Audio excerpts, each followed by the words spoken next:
Good morning, students.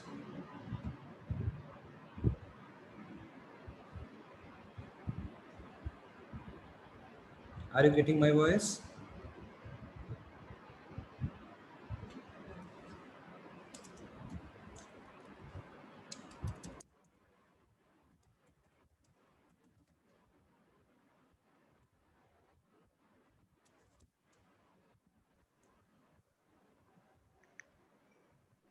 सभी को आवाज मिल रही है मेरी?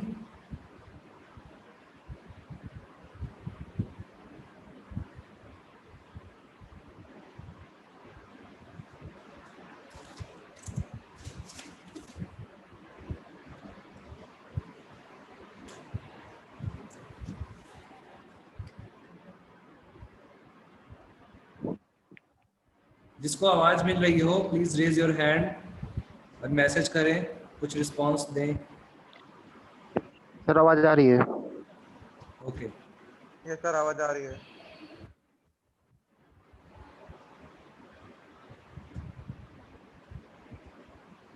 तो स्टूडेंट्स, आपका जो सब्जेक्ट है प्रोडक्शन मैनेजमेंट, ठीक है। मेरा नाम प्रिंस श्रीवास्तव है। मैं आपको दो सब्जेक्ट पढ़ाऊंगा, एक तो प्रोडक्शन मैनेजमेंट है, दूसरा है प्रोडक्शन टेक्नोलॉजी, राइट। तो अभी हम बात करते हैं प्रोडक्शन मैनेजमेंट की। प्रोडक्शन मैनेजमेंट में जो आपका टॉपिक है, इसमें टोटल आपको 5 यूनिट्स कह लीजिए या 5 चैप्टर्स पढ़ने हैं, ठीक है। और इसके प्रैक्टिकल्स भी हैं, लैब भी है। आपको टोटल 6 प्रैक्टिकल्स करने हैं, 6 प्रैक्टिकल्स आपको इसमें परफॉर्म करने हैं।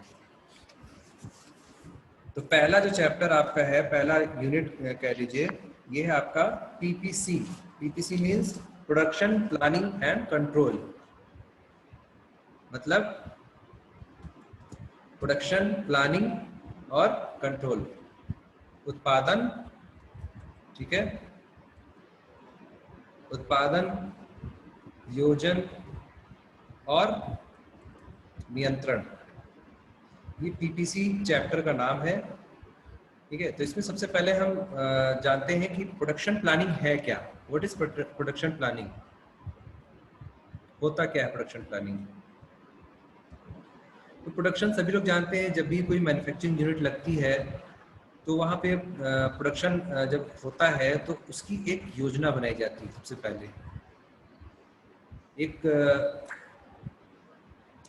विनिर्माण का मॉड्यूल, उत्पादन की एक योजना बनाई जाती है कि कैसे हमको प्रोडक्शन करना है, किसी भी चीज़ का प्रोडक्शन करना हो, जिस चीज़ की आप कंपनी लगा रहे हैं उस चीज़ का आपको प्रोडक्शन करना है, तो उसके पहले प्लानिंग होती है, शेड्यूलिंग होती है उसकी, कि कैसे कैसे हमको आगे इसमें काम करना है। सबसे पहले चीज़ कि किस चीज़ का प्रोडक्शन करना चाह रहे हैं, ठीक है। प्रोडक्शन की कॉस्ट क्या आएगी, प्रोडक्शन के लिए हमें क्या क्या ज़रूरत पड़ेगा, जैसे भैया वर्कर्स भी चाहिए, कर्मचारी भी चाहिए और सामग्री भी चाहिए, ठीक है। आपकी उत्पादन की क्षमता कितनी होगी ये भी देखना है। तो हमें सारी चीज़ों का ध्यान रखना होता है, सारी चीज़ों को ध्यान रख के तब हम कोई भी एक यूनिट कहीं पे लगाते हैं, यानी कि एक कोई विनिर्माण यूनिट हम कहीं पे भी लगाते हैं। उसके लिए जैसे सपोज करिए कुछ लोग होते हैं, जैसे प्रोडक्शन उनका क्या होता है कि उन्हें सिर्फ असेंबली करनी है, उन्हें कुछ विनिर्माण यानी कि मैन्युफैक्चरिंग नहीं करना है। तो असेंबली करने के लिए भी हमें देखना पड़ता है कि हम किस चीज़ की असेंबली कर रहे हैं। जैसे आपको बता दें, टाटा मोटर्स, ठीक है, यहाँ पे चिन्हट पे लखनऊ में है। तो टाटा मोटर्स क्या है, एक ऐसी कंपनी है जो कि अपने सारे पार्ट्स खुद नहीं बनाती है, ठीक है। कुछ पार्ट्स वो खुद बनाती है और कुछ पार्ट्स बाहर से बनवाती है, यानी कि वेंडर्स को, वेंडर्स मतलब जो दूसरी और छोटी छोटी कंपनियां होती हैं उनसे वो लेती हैं। तो वेंडर कंपनी का काम क्या है कि उनके पार्ट्स उनको मिलते हैं बनाने के लिए, तो वो अलग अलग पार्ट का निर्माण करती है। उसके बाद सारे अलग अलग वेंडर से पार्ट्स बन के कलेक्ट होके टाटा मोटर्स की कंपनी में पहुंचते हैं, और वहाँ क्या होता है, वहाँ पे सीधे सीधे उसकी असेंबली होती है। सारे पार्ट्स बन के बाहर से आ गए और असेंबली कर लिया। तो इस तरह से हमें कोई भी प्रोडक्शन करना है, अगर उत्पादन की योजना बनाने के लिए हमें एक पहले से एक प्लानिंग करके रखनी पड़ेगी कि किस तरह से किसी भी कंपनी को हम आगे बढ़ाएं, कैसे प्लान करें कि हमें क्या क्या चीज़ की ज़रूरत पड़ेगी और किस तरह की जगह पे हम उसको उस प्लांट को अपने हम लगा सकते हैं। ठीक है,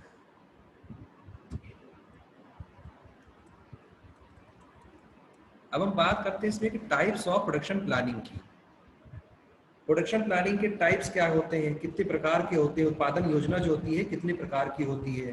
ठीक है, तो आपको स्क्रीन दिख रही होगी, अगर शेयर कर रहा हूँ मैं स्क्रीन, तो इसमें सबसे पहले आपका आता है एडवांस प्लानिंग एंड शेड्यूलिंग, मतलब उन्नत योजना और शेड्यूलिंग।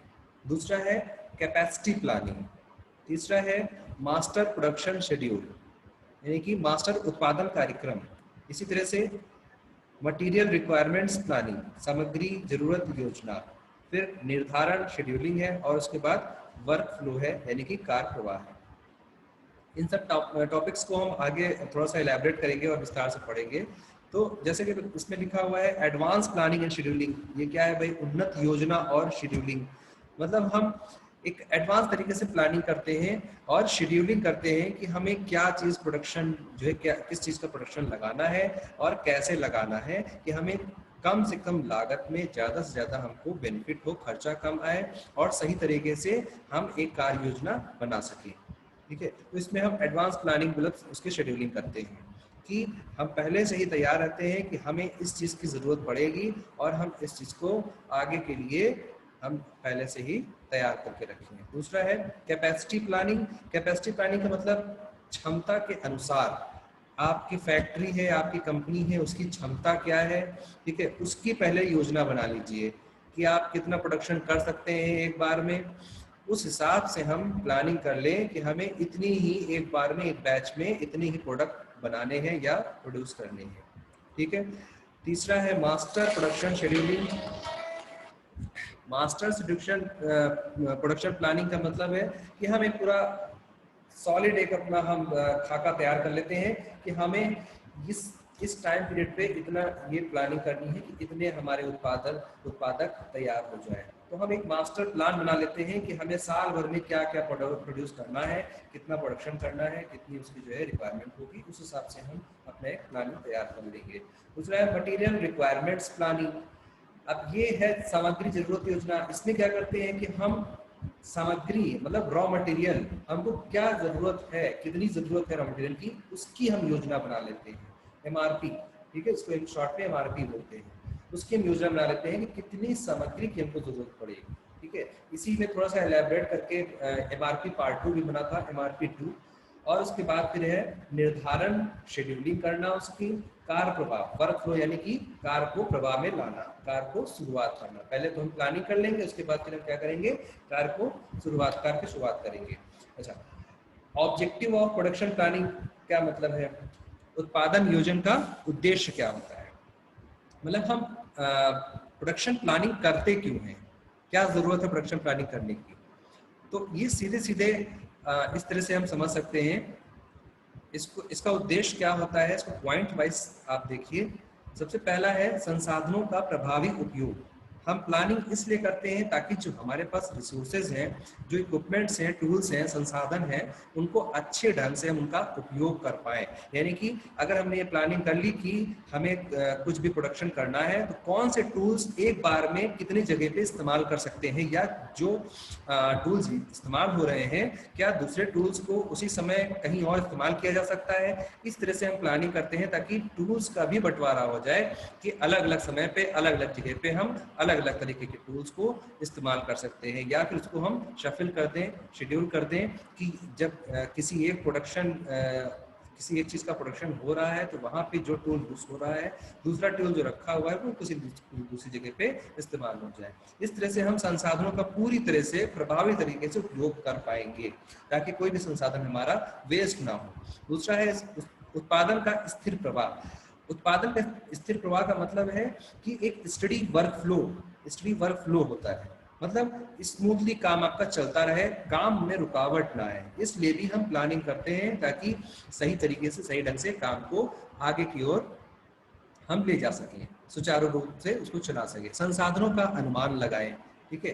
प्लानिंग इसलिए की जाती है, इसलिए भी करते हैं कि संसाधनों का अनुमान लगा सकें हम कि हमारे पास संसाधन क्या क्या है, ठीक है, कितने तरह के संसाधन है और कितने संसाधनों की जरूरत है, इसलिए भी प्लानिंग की जाती है। पहले से ही हम सब कुछ डेटा कलेक्ट कर लें, ठीक है।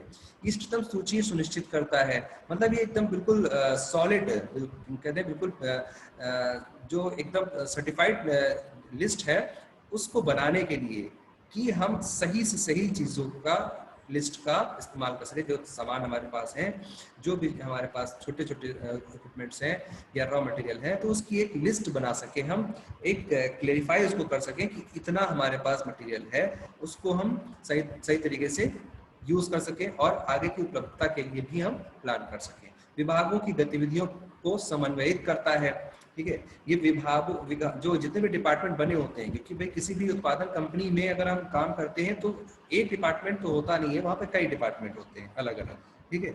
जहाँ पे शेड्यूलिंग का काम अलग हो रहा है, डिस्पैचिंग का काम अलग हो रहा है, क्वालिटी टेस्टिंग अलग कहीं हो रही है, मैन्युफैक्चरिंग कहीं अलग हो रही है। तो इस तरह से विभागों की गतिविधियों को हम एक तरह से समन्वयित कर सकते हैं, उसको हम प्रॉपर तरीके से फंक्शन में ला सकते हैं, इसलिए भी हम प्लानिंग करते हैं। कच्चे माल की बर्बादी को कम करें।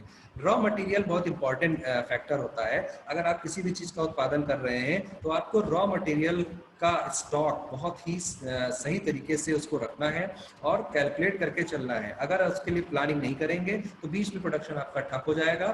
सपोज करिए कि आप कुछ बना रहे हैं, या हम आपको एक एग्जांपल देते हैं, जैसे एक मैन्युफैक्चरिंग कंपनी में वॉशर बनाने का काम चल रहा है।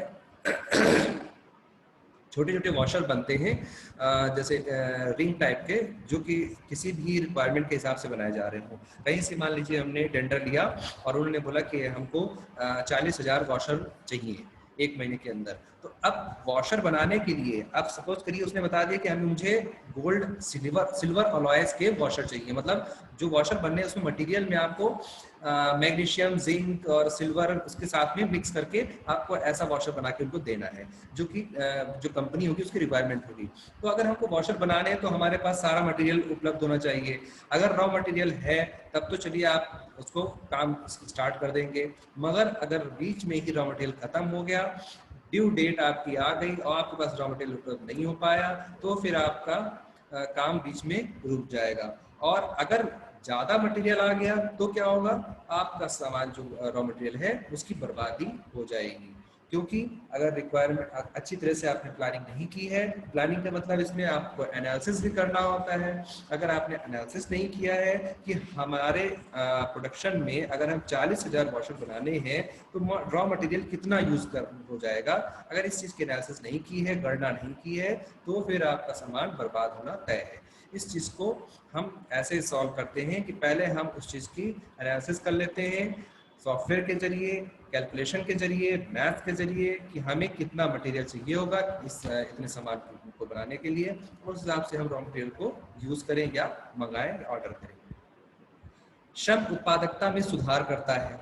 श्रम उत्पादकता मतलब जो वर्कर्स हैं, काम कर रहे हैं, उनकी कैपेबिलिटी को बढ़ाने में भी ये मदद करता है। बाजार पर कब्जा करने में मदद करता है।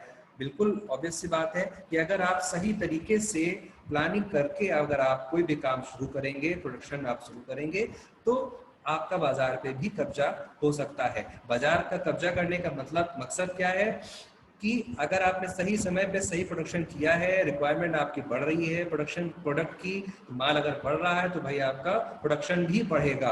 और प्रोडक्शन बढ़ेगा जब प्रोडक्शन, तभी आपका जो है सही सुचारू रूप से उसको पूरा कर पाएगा जब आपने प्लानिंग की होगी कि हमें इतने प्रोडक्ट इतने दिन में निकाल देने हैं, यानी कि निर्गत कर देने हैं, मार्केट में सेल करने के लिए भेज देने हैं, तभी आपका बाजार पे कब्जा हो पाएगा। और अगर सही तरीके से प्लानिंग किया है तो ऊपर के सारे बिंदुओं को देखिए, उससे क्या पता चलता है कि आपका प्रोडक्शन बहुत अच्छे से होगा, आप क्वालिटी दे पाएंगे, और जब आप क्वालिटी देंगे तो बाजार में आपका प्रोडक्ट ज़्यादा बिकेगा, उसकी डिमांड ज़्यादा बढ़ेगी। नेक्स्ट पॉइंट है, एक बेहतर काम वातावरण प्रदान करता है।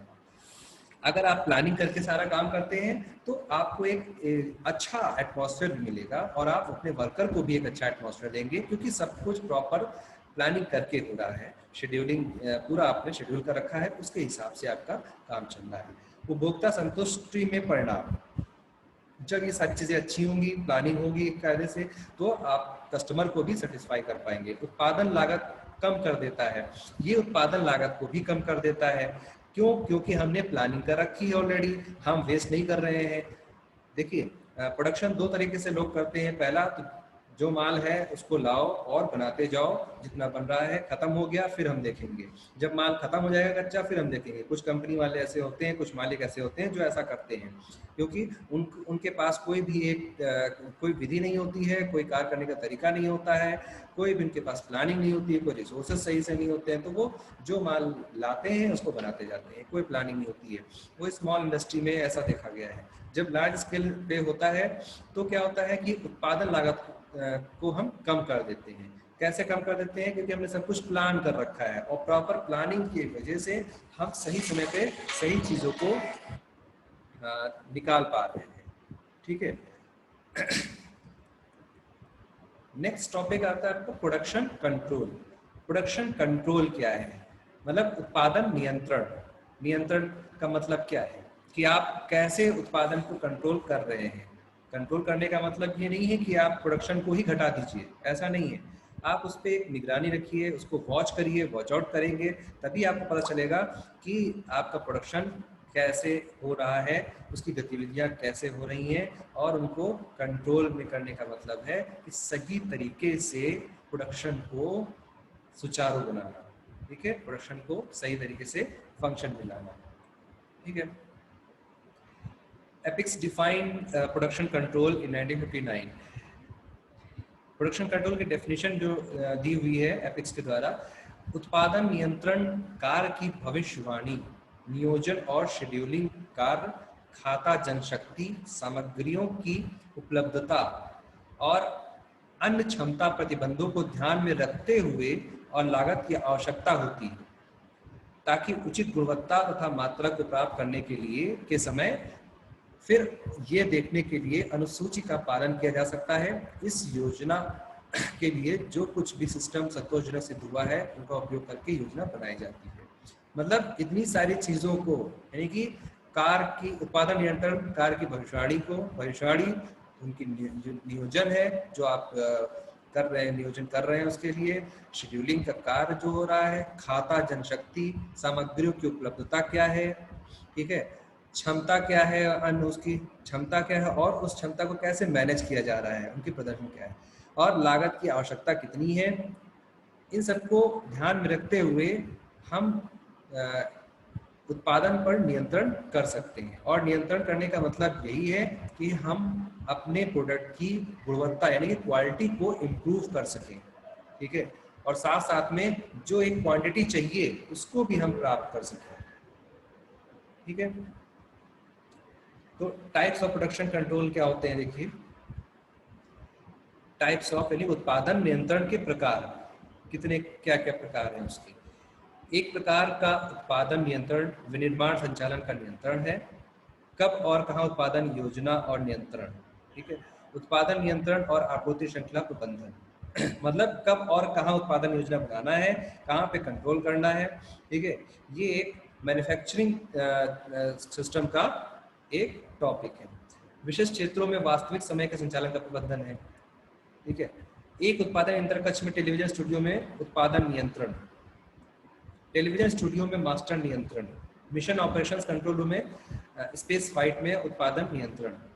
ठीक, मतलब ये क्या है? टाइप्स ऑफ प्रोडक्शन कंट्रोल, कैसे हम उत्पादन नियंत्रण को करते हैं।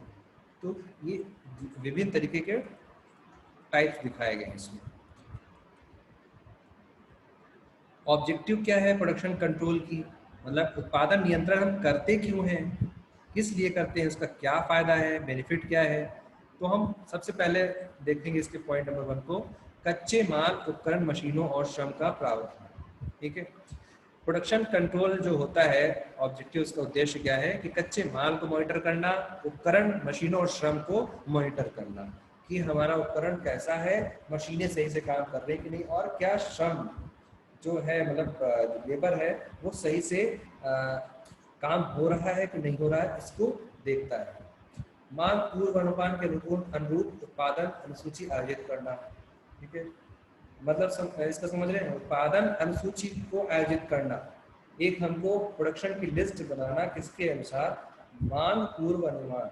मतलब हम ऐसे तो प्रोडक्शन करते जाएं, कोई दिक्कत नहीं है भाई, प्रोडक्शन ज़्यादा कर लेंगे, बट अगर सही दिशा में प्रोडक्शन हमको कंट्रोल में करना है तो उसका मतलब ये है कि हम प्रीवियस रिकॉर्ड को चेक करेंगे, पिछले रिकॉर्ड को हम चेक करेंगे कि पिछले एक साल में कितना प्रोडक्शन हमने किया और उसकी डिमांड क्या रही, या उस प्रोडक्ट की डिमांड क्या रही।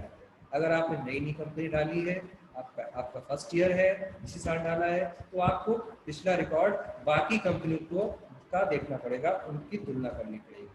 ठीक है, कि बाकी कंपनियों ने जो बनाया है, जो प्रोडक्शन किया है और उसको सेल आउट किया है, तो क्या उसकी डिमांड रही है मार्केट में, तो ये आपको पता चलेगा एक सर्वे से, या एक आप अनुमान लगाएंगे। ठीक है, संसाधनों का सर्वोत्तम तरीके से इस तरह से उपयोग किया जाता है कि उत्पादन की लागत कम हो जाती है और वितरण की तारीख बनाए रखा जाता है। ठीक है, मतलब आप संसाधनों को इतने अच्छे तरीके से उपयोग उसको कर सके कि उसकी लागत को कम से कम में रखा जाए, और इससे क्या होगा कि आपकी जो डेट पे आपका प्रोडक्शन है, ठीक है, उसको आप सही तरह से पालन कर पाएंगे। सपोज करिए आपने किसी से कमिटमेंट किया है कि हमें इस डेट को इतना प्रोडक्ट मार्केट में उतार देना है, लॉन्च कर देना है, तो आप तभी कर पाएंगे जब आप अपने संसाधनों का सही तरीके से, सही ढंग से उसका उपयोग करेंगे। सेटअप लागत को कम करने के लिए आर्थिक उत्पादन का निर्धारण एक दृष्टिकोण के साथ चलता है। उत्पादन के लिए जिम्मेदार विभिन्न वर्गों विभागों के संचालन का उचित समन्वय। मतलब अगर जो उत्पादन कर रहे हैं, अलग अलग विभाग जिनसे संचालन हो रहा है, उत्पादन हो रहा है, उनको अच्छी तरह से उनका समन्वय किया जाए, मतलब उनको अच्छे से मिक्स करके उनसे सही तरीके से उनसे बात करके और कंट्रोल करके आगे प्रोडक्शन को बढ़ाया जाए। क्योंकि अगर ये दोनों सारे विभाग अपनी रिस्पॉन्सिबिलिटी निभाएंगे, तभी हम प्रोडक्शन पे कंट्रोल कर पाएंगे और हमें प्रॉफिट कमाने का मौका मिलेगा। उत्पादन में देरी से बचने के लिए वांछित स्थान तथा निर्धारित गुणवत्ता और मात्रा सर आवाज कट रही है सर। उत्पादन में देरी से बचने के लिए वांछित स्थान और निर्धारित गुणवत्ता और मात्रा पर कच्चे माल की नियमित और समय पर आपूर्ति सुनिश्चित करनी। मतलब अगर आपको सही समय पे उत्पादन आपको करना है, आपको लेट नहीं करना है, अपने प्रोडक्शन में चाहते हैं कि कोई भी आपकी हानि ना हो,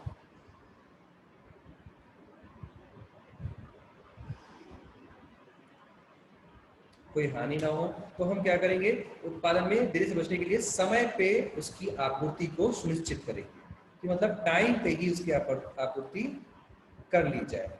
ठीक है, अर्ध तैयार तथा तैयार माल का निरीक्षण करने के लिए गुणवत्ता नियंत्रण तकनीकियों का उपयोग ये सुनिश्चित करने के लिए करें कि उत्पादन आइटम आवश्यक विनिर्देशों के हैं। अर्ध तैयार मतलब जो आपके सेमी फिनिश्ड प्रोडक्ट हैं, सेमी फिनिश्ड और फुल्ली जो आपके फिनिश्ड प्रोडक्ट हैं, यानी कि कंप्लीट प्रोडक्ट हैं तैयार, उनके निरीक्षण के लिए। मतलब देखिए इसमें होता क्या है कि पहले आप तो प्रोडक्शन करेंगे, प्रोडक्शन हो गया, उसके बाद क्या होगा कि आपका प्रोडक्ट है वो क्वालिटी एश्योरेंस के लिए नहीं, क्वालिटी चेक के लिए जाएगा, क्वालिटी कंट्रोल डिपार्टमेंट में जाएगा, उसकी क्वालिटी चेक होगी, गुणवत्ता उसकी चेक होगी। तो हम गुणवत्ता उसकी चेक करेंगे और ये चेक करेंगे कि जो इसके लिए स्पेसिफिकेशंस दिए गए थे, जो बताया गया था कि जिस हिसाब से बनना चाहिए, जितना परसेंटेज गोल्ड उसमें मिला हो, या जितना परसेंटेज सिल्वर हो, जितना परसेंटेज मैग्नीशियम हो, और क्या अगर उस बना है तो क्या उसकी सरफेस फिनिशिंग अच्छे से हुई है कि नहीं हुई है, पॉलिश अच्छे से हुई, सारी क्वालिटियों को, मानक को ध्यान में रखते हुए हम उसको चेक करेंगे। और अगर उसको सही से हम विनिर्देशों के हिसाब से अगर उसको बनाएंगे आइटम को, तब क्या होगा, तभी हमारा प्रोडक्ट मार्केट में सफलता से बिक पाएगा और उस आपकी जो लागत है वो निकलेगी, लागत के साथ साथ आपका जो बेनिफिट है, मुनाफा है, फायदा है, वो भी मिलेगा। ठीक है, और डिमांड भी उससे बढ़ सकती है। ये उत्पाद डिजाइन और विकास के लिए भी जिम्मेदार है। अगर आप प्रोडक्शन प्लानिंग करते हैं तो आपको डिज़ाइन भी करना पड़ेगा और उसको एक्सपेंशन भी करना पड़ेगा। अगर उसको डिज़ाइनिंग आपने सही से की है तभी आपको प्रोडक्ट जो है मार्केट में लॉन्च करने के बाद लोकप्रियता हासिल करेगा और कंपटीशन कर पाएगा किसी दूसरे से। क्योंकि आजकल कोई भी चीज़ आप बनाते हैं तो मार्केट में सबसे बड़ी चीज़ है प्रतिस्पर्धा, कंपटीशन। अगर आप कंपटीशन बीट कर गए, कंपटीशन कर ले गए दूसरे प्रोडक्ट से, उसको बीट कर ले गए, तभी आप सक्सेसफुल एक प्रोडक्शन कर पाएंगे किसी चीज़ का।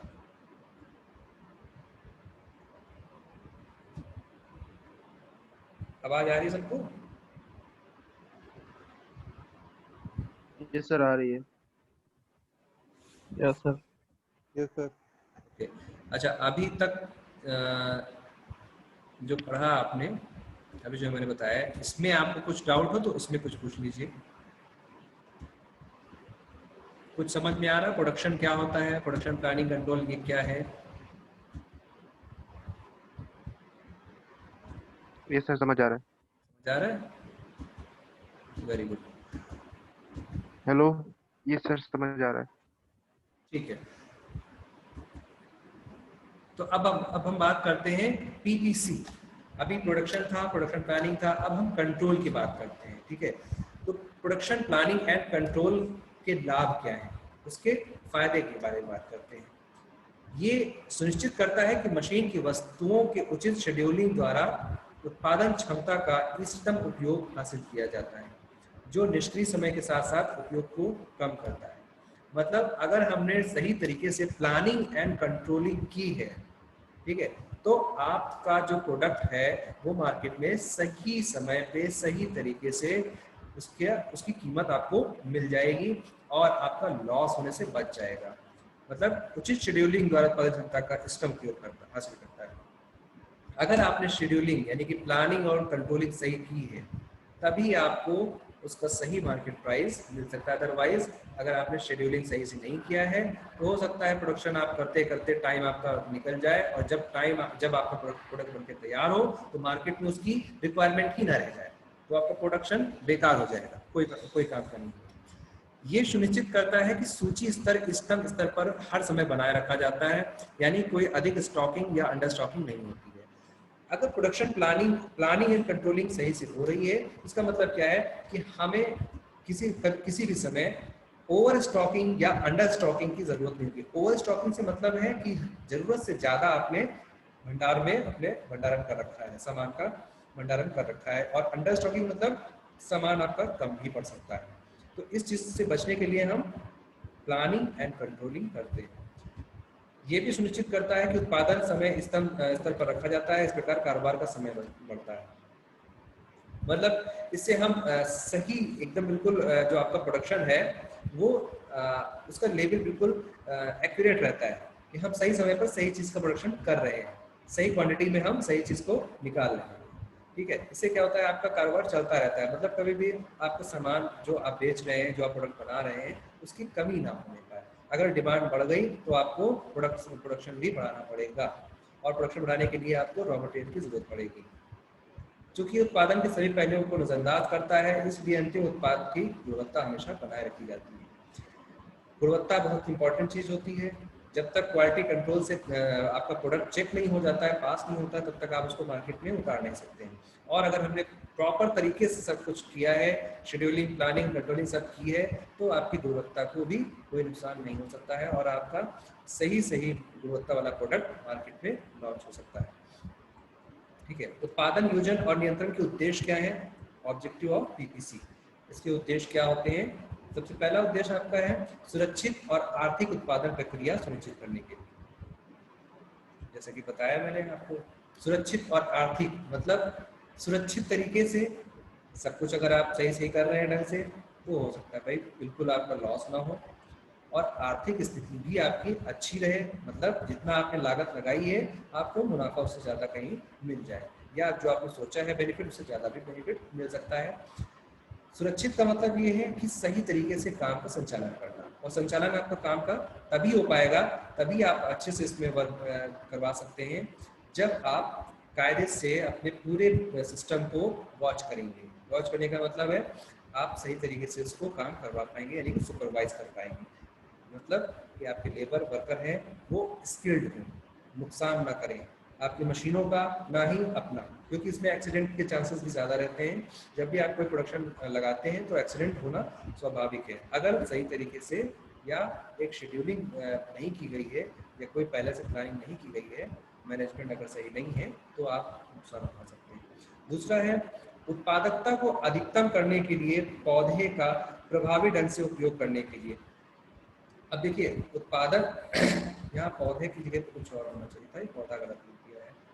ठीक है, उत्पादकता को अधिकतम करने के लिए प्लांट जो आपका है प्रोडक्ट है उसका प्रभावी ढंग से उपयोग करने की जरूरत है। सिस्टम को बहुत ही अच्छे तरीके से इसको मैनेज करने की जरूरत होती है, क्योंकि अगर आप उत्पादकता को बढ़ाना चाहते हैं तो आपका सारा सिस्टम आपका जो है वो भी पूरी पंक्चुअलिटी से और स्किलनेस के साथ आप काम करवाएं और वो लोग काम करें, तभी आप उत्पादक को ट्रेडिंग प्रोडक्शन को ज़्यादा से ज़्यादा मैक्सिमाइज कर सकते हैं। उत्पादन प्रक्रिया में उचित समन्वय द्वारा दक्षता को अधिकतम करने के लिए, आप देखिए यहाँ पे प्रक्रिया में उचित समन्वय द्वारा दक्षता को अधिकतम करने के लिए मतलब अगर आप अच्छे से मिक्स करके काम करवाएंगे, यानी कि स्किल और नॉन स्किल लेबर साथ में मिलकर काम करेंगे तो उनकी दक्षता यानी कि उनके जो स्किलनेस है वो बढ़ेगी, इम्प्रूव ही होगी। अगर आप 4 अनस्किल पर्सन को एक साथ लगा देते हैं किसी मशीन पे तो वो मशीन को खराब कर देगा, जबकि आप अगर एक अनस्किल या एक स्किल पर्सन के साथ 3 को लगा देते हैं अनस्किल को, तो वो उसको कुछ ना कुछ सिखाएगा। ठीक है, और इससे क्या होगी, उसकी क्वालिटी भी इंप्रूव होगी, उसकी जो नॉलेज है वो भी बढ़ेगी। माल का उचित डिलीवरी सुनिश्चित करने के लिए इसका एक ये भी फंक्शन है कि माल की उचित डिलीवरी सुनिश्चित करना। ठीक है, कि माल कब डिलीवरी करनी है, किस समय पे करनी है, क्या टाइम टू टाइम डिलीवरी हो रही है कि नहीं हो रही है, ये सारी चीजें भी इसमें हमको देखनी पड़ती है। सही मजदूरी के लिए सही समय पर, सही नौकरी के लिए सही आदमी को रखने के लिए। ठीक, पीपीसी में ये भी सुनिश्चित करते हैं कि हम सही समय पर सही मजदूरी दे रहे हैं, क्योंकि अगर कोई प्रोडक्शन ऐसा है जहाँ पे मजदूरी भाई जो नॉर्मल मजदूरी मिलती है पर डे के हिसाब से, उससे थोड़ा सा हमको ज़्यादा भी देना पड़ जाए तो हम ये सोचते हैं कि अगर ज़्यादा दे रहे हैं तो कोई दिक्कत नहीं है, हमारा काम अच्छे से हो रहा है। तो अगर स्किल्ड पर्सन है, कोई सही बंदा मिल गया है तो उसको हम उसके साथ हम मोल भाव भी कर सकते हैं, उसको हम थोड़ा सा ज़्यादा पैसे यानी सही मजदूरी दे सकते हैं, ना कि हम कम पैसे दे के ही काम चलाओ काम करवाएं, उससे हमारा ही नुकसान होता है। ठीक है, और जब सही पैसा देंगे तो सही आदमी को ही रखेंगे, ये भी बहुत इंपॉर्टेंट होता है। अब यहाँ बात आती है एचआर मैनेजमेंट की। अगर आप एचआर मैनेजमेंट, एचआर ने आपका रिक्रूटमेंट किया है तो आपकी स्किल को देख के रिक्रूटमेंट किया है तब तो ठीक है, अदरवाइज अगर आप उसमें घुस खा के रिक्रूटमेंट कर लिया है तो वो नुकसान करा देगा कंपनी का, और आपका तो नुकसान होगा ही होगा, क्योंकि अगर आपने कहीं भी कुछ गलती की तो आप निकाल दिए जाएंगे, आपको नौकरी से निकाला जाएगा, आपकी बदनामी भी होगी। इसलिए बहुत ज़रूरी होता है कि सही बंदे को काम पे रखा जाए। श्रम कारोबार का काम को कम करने के लिए, प्रतीक्षा समय को कम करने के लिए, वेटिंग टाइम्स को घटाने के लिए, मतलब जैसे कुछ होता नहीं है प्रोडक्शन कम हो रहा है तो माल नहीं आ रहा है, ये कब होता है, जब आप मैनेज नहीं करते हैं, जब आपके यहाँ प्रोडक्शन प्लानिंग कंट्रोल को वैल्यू नहीं दी जाती है, तभी आपके साथ होता है कि आप वेटिंग टाइम आपका बढ़ जाता है। किसी ने ऑर्डर दिया, अब आप उसको कह रहे नहीं अभी मैं 1 महीने में नहीं आपको दे पाऊंगा, मैं 2 महीने बाद दे पाऊंगा, तो ये तभी होता है जब आपने मैनेज नहीं किया है ठीक से। मैनेज ना करने का मतलब प्रोडक्शन प्लानिंग कंट्रोल नहीं की गई है। ठीक है, इसके मेन एलिमेंट्स क्या है ये आपको कल बताएंगे, हम नेक्स्ट लेक्चर में बताएंगे। तो इतना फिलहाल आप आज ही इसको इतना तैयार कर लीजिए, इसको पढ़ लीजिए एक बार। बुक सबके पास है कि नहीं है?